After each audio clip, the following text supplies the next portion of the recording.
today. This comes a week after prosecutors charged him with murder and the disappearance of his little boy, Cody. Sarah Hammond joins us in the studio now to explain why he was granted bond and what happens next. Well, Cory Bigsby has spent the last year in jail. He's charged with 30 counts of child neglect and abuse, as well as, like you said, murdering his son and hiding the body. But many in the community are asking why he was granted bond on this murder charge, but repeatedly denied on the lesser charges.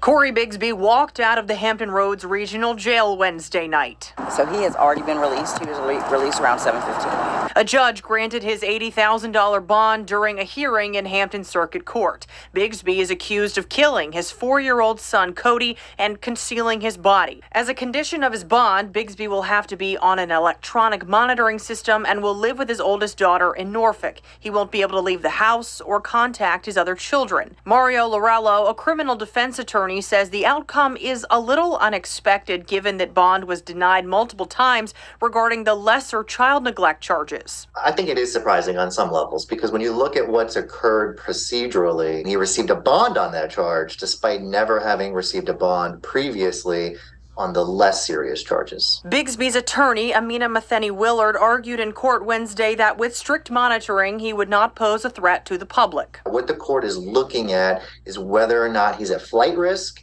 and whether or not he's a danger to the community. And so on those prior bond hearings, obviously the court found at least one of those two conditions were met. He says this time it could have come down to the evidence. One of the factors that the court has to consider is the weight of the Commonwealth's evidence. And if there's not a lot of information that's being provided by the prosecutors to the court and to the judge, then they don't really have a lot of information that they can weigh that factor with.